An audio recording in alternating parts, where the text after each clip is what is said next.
नंद के आनंद भयो जय कन्हैया लाल की, हाथी घोड़ा पाल की, जय कन्हैया लाल की। जब कृष्ण जन्माष्टमी आती है तो ये जो गूंज है ये चारों तरफ गुंजायमान होती है कि हाथी घोड़ा पा नंद के आनंद भयो जय कन्हैया लाल की, हाथी घोड़ा पाल की, जय कन्हैया लाल की। इसका मतलब है कि जब नंद के आनंद आता है तो जब हमारे हृदय में, हमारी आत्मा में भगवान कृष्ण का प्रादुर्भाव होता है तो हमारा हृदय आनंद से भरपूर हो जाता है। और हाथी घोड़ा पाल की, जय कन्हैया लाल की। तो हमारे जो नेत्र हैं, हमारे जो होठ हैं, हमारे जो कान हैं, वो भगवान की पालकी में सवार होकर भगवान में ही समाहित हो जाते हैं। नंद कौन है? नंद है भगवान आत्माएं, क्योंकि भगवान ने नंद के यहाँ जन्म लिया था। तो इसका मतलब है कि जब भगवान हमारे शरीर में जन्म प्रवेश कर लेता है, भगवान कृष्ण का जन्म हो जाता है, तब हम इस सारी सृष्टि को समझ पाते हैं। और जब हम इस सृष्टि को समझ पाते हैं तो भगवान के प्रेम को भी समझ पाते हैं। और जब हम भगवान के प्रेम को समझ जाते हैं तो हमारे हृदय में आनंद और परमानंद की जो परम सीमा होती है वो अपने ऊंचे शिखर पर पहुंच जाती। कैसे है ना, छोटो सो लाला मेरे पल नामे सोए रे, छोटो सो काना मेरे पल नामे सोए रे, पैरों में पाजनिया हाथों में कंगना, पैरों में पाजनिया हाथों में कंगना, घुंघराले केश मेरे काना के होए रे, घुंघराले केश मेरे काना के होए रे, मोर मुकुट मारे सर उनके सर पर विराजे रे, मोर मुकुट काना के सर पर विराजे रे, छोटो सो लल्ला मोरे अंगना में खेले रे, छोटो सो काना मेरे अंगना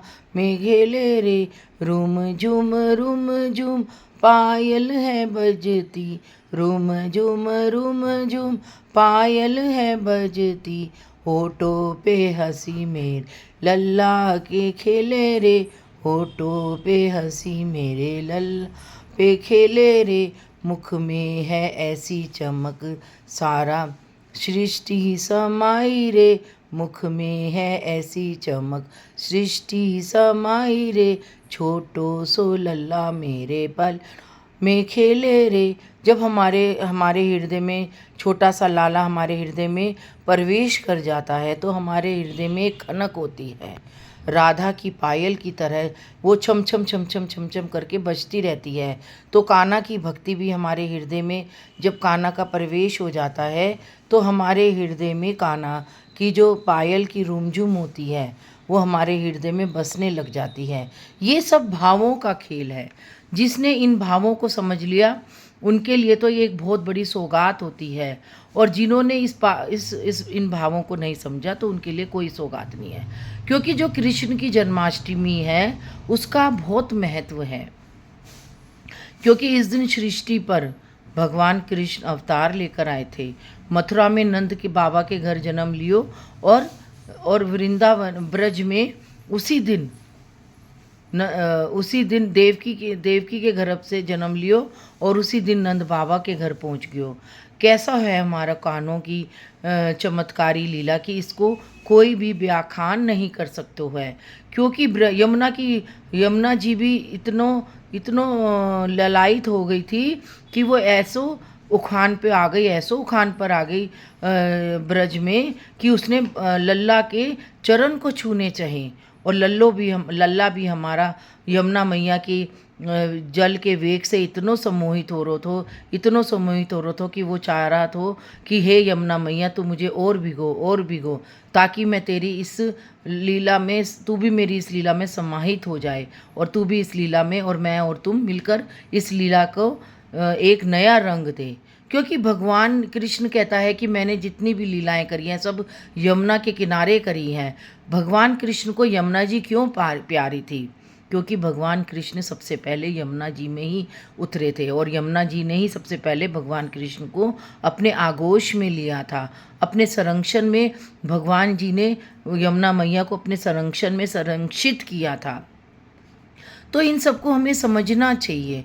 और जैसे ही लल्ला ने नंद बाबा के घर में प्रवेश किया, तो वैसे ही जो माँ यशोदा के एक दिन पहले जो माया रूपी शक्ति थी, वो एकदम से आकाश में चली गई और उसने कहा कि अब कृष्ण, अब तुम आ गए हो, तुम ही इस देव की यशोदा मैया के लल्ला कहलाओगे और मैं तो अब त्रिकुटा पर्वत पर वैष्णो देवी के नाम से पहचानी जाऊंगी। और तब से वो वैष्णो देवी के नाम से, माया के रूप में वैष्णो देवी के नाम से प्रसिद्ध है। और लोग इतने दर्शन करने जाते हैं कि वो शक्ति और कृष्ण की भक्ति को पहचान ही नहीं पाते हैं। जो इसको पहचान गया वो तो अपने आप में ही बहुत भगवान की भक्ति में भाव विभोर हो जाता है।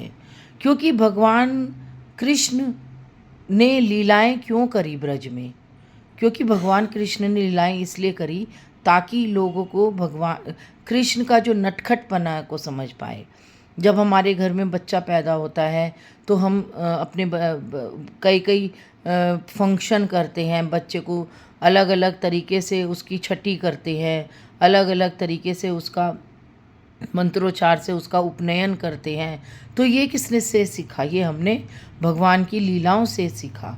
माखन खाते हैं भगवान, क्योंकि माखन भगवान को बहुत ही प्यारो है। वो जब गोपियों के घर में जाते थे तो गोपियों से कहते हैं, हे गोपियन, मुझे तुम माखन खिला रही हो कि नहीं खिला रही हो?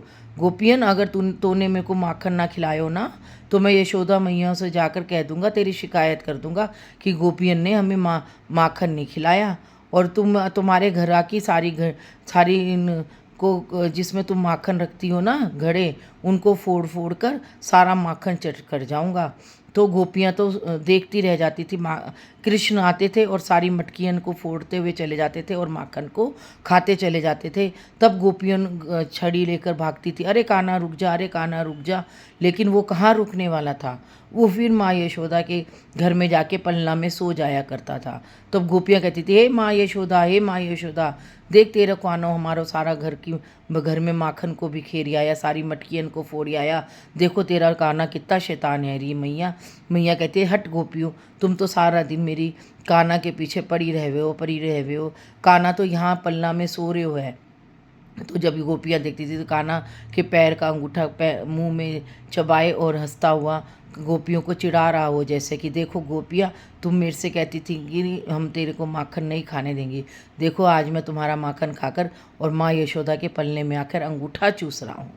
तो भगवान की लीला का कोई सार नहीं है।